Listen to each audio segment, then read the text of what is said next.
Good morning. යන්නයි හදන්නේ.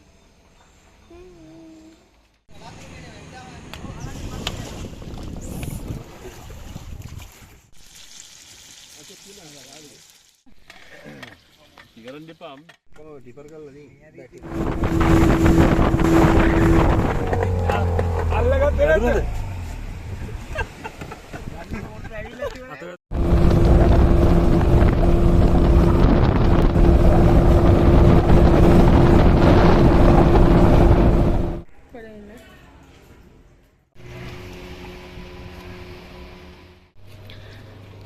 මරියදාස් ගේ වාඩිය හොයාගෙන ආවා.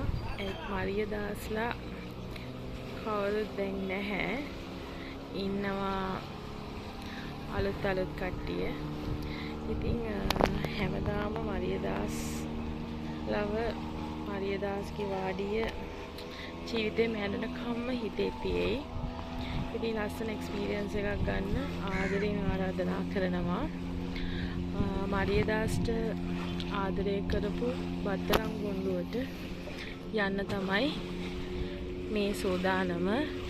ඒ බත්තලන් ගුණ්ඩුවට යන්න හදන සෝදානමේ ප්‍රධානම නවාතැන්පත මරියදාස්ගේ වාඩිය බලන්න ආපු සුන්දර මොහොත.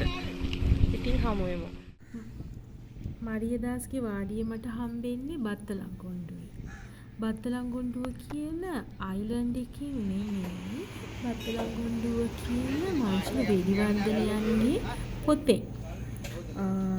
ඉතින් මරියදාස්ලට කල්පිටියට බත්තලන් ගොන්ඩුවට මං ආදරය කරන්න පටන් ගත්තේ බත්තලන් ගොන්ඩුව පොතේ.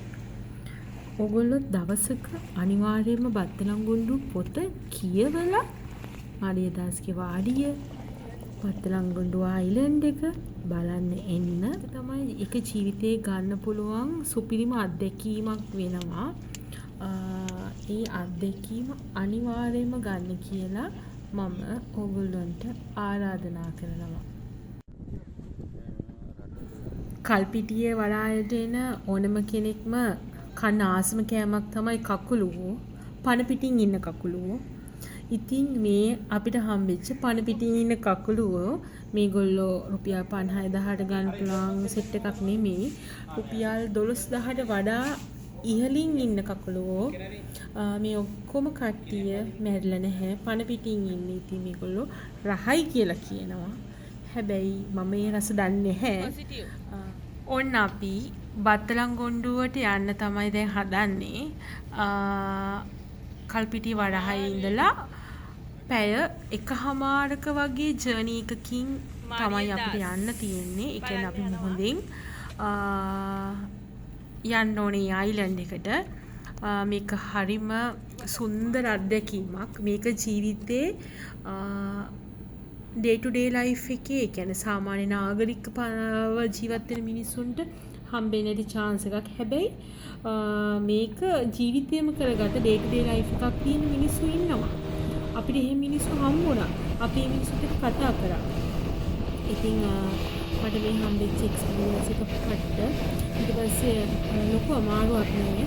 හැබැයි ඕගොල්ලන්ට මම යෝජනා කරනවා බත්තලන් ගොන්ඩුවට යනවා නම් අනිවාර්යයෙන්ම මගී බෝට්ටුවේ යන්න. මොකද මේකේ මගී බෝට්ටුවක් යන දවසට දෙපාරක් වගේ තමයි යන්නේ. පොඩි ටිකට් එකක් තියෙන පොඩි ගානක රුපියල් 1000 ගානක වගේ ටිකට් එකක් තියෙන්නේ.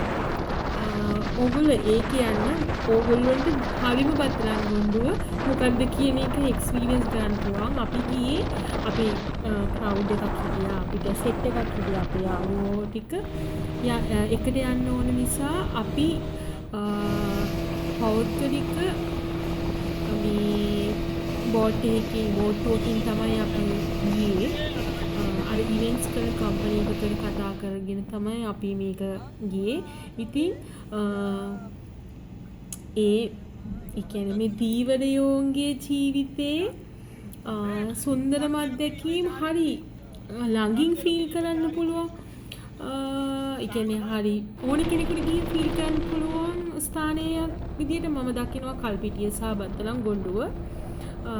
මොකද අනිත් තැන් වලට අපි යන්න ගියොත් අපිට ඒකට පෞද්ගලික කන්ටැක්ට් එකක් තියෙන්න ඕනේ. එහෙමනේ. හැබැයි මේක ඕන කෙනෙකුට ගිහිල්ලා නිදහසේ ගත කරලා ඕන සතියක් හරි කමන්නේ. ඒ ජර්නි එකේ ගිහින් ඉන්න පුළුවන් නම් ටොයිලට් එකක් නාන්න හොඳ වතුර ටිකක් නැතුව ඒ මුහුද ඇතුලේ තියෙන ෆීලිංස් මුහුදම එක්ක ජීවත් වෙන්න පුළුවන් කියලා හිතන ඕන කෙනෙක්ට මේ වතරම් ගොඩට ගියා නම් මේ ජර්නි එක එක්ස්පීරියන්ස් කරන්න පුළුවන්. ඉතින් මම මේ ඔයගොල්ලන්ට දැන් පෙන්නන්න හදන්නේ ජීවිතේ එක වතාවක් විතර මිනිස්සුන්ට දකින්න හම්බෙච්ච හරිය අහඹු සිදුවීමක්. ඔයගොල්ලෝ දැකලා තියෙනවා නම් ඔයගොල්ලෝ අහලා තියෙනවා නම් ඔයගොල්ලෝ වීඩියෝස් වල බලලා තියෙනවා නම් ලොකු දෙලක් දාලා ඒක බෝඩ්ස් වලින් වට කරලා මාළු අල්ලන සිස්ටම් එකක් තියෙනවා ඒගොල්ලෝගේ. මම ඒකට නමක් නන්නේ නැහැ. ඒක ගොඩක් ඈතින් අපිට ඕනේ. ඊට පස්සේ අපේ රයිඩර් අපිව ටිකක් ළඟට අරගෙන ගියා. ඊට පස්සේ මාළු කිලෝ 1000ක විතර ප්‍රමාණයක් ඒගොල්ලෝ අල්ලගත්ත ලොකු බෝට් එකක් මේක.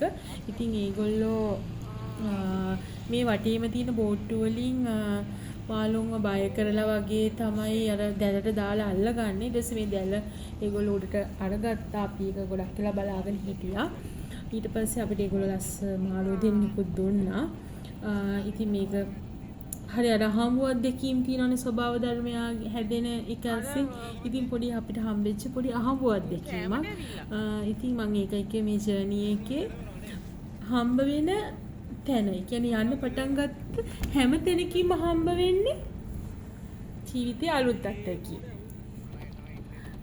ඒ නිසා ඔයගොල්ලෝ අනිවාර්යයෙන්ම වත්තලංගොඩ යන්න.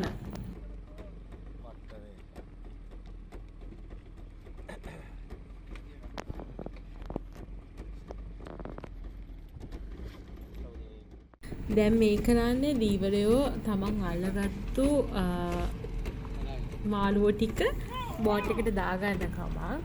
මේ මෙතන කිලෝ ඒගොල්ලෝ කිව්වා කිලෝ 1000ක් වගේ. මම කලිනුත් ඔයගොල්ලන්ට කිව්වා කිලෝ 1000ක වගේ ලොකු ප්‍රමාණයක් ඉන්නවා කියලා. දැන් මේගොල්ලෝ අර ගැඹුරුම මුහුදේ නෙමෙයි සාමාන්‍ය මුහුදේ ඉඳන් තමයි මේ වගේ බෝට්ස් වලින් මාළු අල්ලන්නේ කියලා ඒගොල්ලෝ පොඩ්ඩක් අපිට ඒක ගැන පොඩි හැඳින්වීමකුත් කරා එතනදී. ඊට පස්සේ මේ කට්ටිය දැන් ඔයගොල්ලෝ පේනවා ඇතිනේ මාර ඒ වේට් එක මාර අමාරුයි ගන්න. ඒගොල්ලෝ කෑ ගහලා තමයි මේක ගන්න. ඉතින් ඒක හරි ලයිව් එක්ස්පීරියන්ස් කරන්න ඕනි අත්දැකීමක්. මේ ඉතින් මොනවාද හබරලි වගේ මාළු වර්ගයක් තමයි ඉන්නවා කියලා කිව්වේ. අපිට මාළුව දෙන්නෙක් දුන්නා. ඉතින් මාරම රහයි. අපි ඒ වෙලෙම ගිහිල්ලා පැය භාගයක් වගේ ගියා අපිට මෙතනින් පස්සේ වත්තලංගොඩට ය아가න්න. ඊට පස්සේ අපි ගිහිල්ලා හදලා අපි කෑවා. මාරම රහයි. මාරම හොඳ අත්දැකීමක්. අබරලි නෙමෙයි. ඌලා කියන්නේ කඳරෙල්ල. කඳරෙල්ල.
නෑනේ විස් කැෆේ ලින්ක් එකේ මම යවුවේ මාර්ච් එකක් නෙමෙයි විස් කැෆේ ලින්ක් එක ඇතුලේ තමයි ඔක්කොම තියෙන්නේ මාර්ච් ජනවාරි ඔක්කොම වැඩි ඔබතර බර වෙන්න බෑ. ස්තුතියි. ස්තුතියි.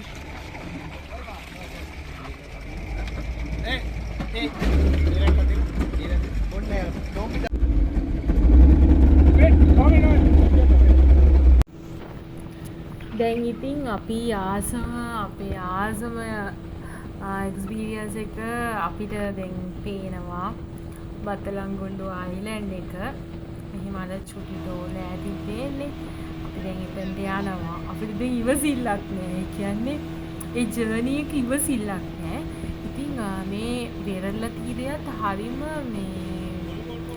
සෞම්‍ය තත්ත්වයක තිබ්බා අපි යද්දි සහ අපේ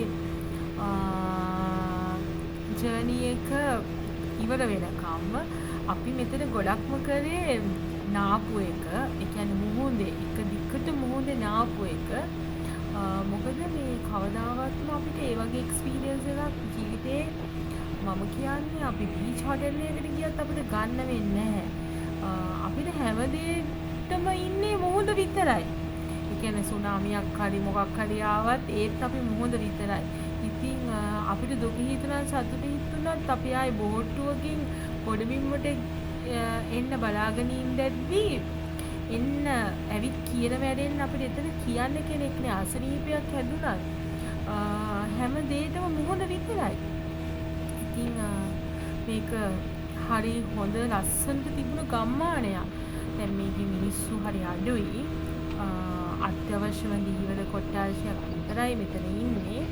හැබැයි මෙතන පාසලක් පොලිසියක් හොස්පිටල් එකක් මේ වගේ හැම දෙයක්ම තිබ්බ මේ හරි සුන්දර ගම්මානයක් මේක ඉස්සර. ඉතින් බත්තලංගොඩ කියන්නේ මගේ ජීවිතේ මට හම්බෙච්ච වෙනමම ආදරණීය මතක භූමියක්.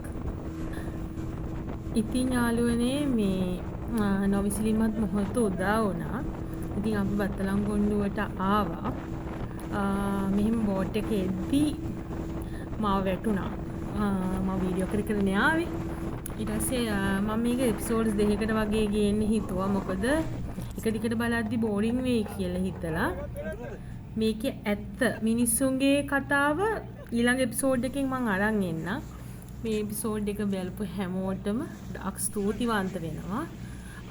අනිවාර්යෙන්ම මේ ගියපු කෙනෙක් මතක අලුත් කරගන්නත් යන්න බලාපොරොත්තු ඉන්න කෙනෙකුට අනිවාර්යෙන්ම යා යුතු තැන් ටිකත් මම මේකේ මෙන්ෂන් කරලා තියෙනවා.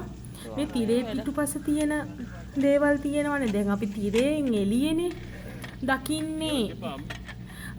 වත්තලංගොඩේ මුහුදයි කැම්පින් කරන ටික විතරනේ ගොඩක් අය පෙන්නන්නේ. හැබැයි තිරේ පිටුපස කතාව මම ඊළඟ එපිසෝඩ් එකෙන් ගේන්නම්. ඉතින් මගේ channel එක The Breakdown Notes අනිවාර්යයෙන්ම subscribe කරලා තියාගන්න. මම තව ලස්සන videos පුළුවන් හැම වෙලාවකම ගේන්න උත්සාහ කරනවා. ඉතින් එන්නම්.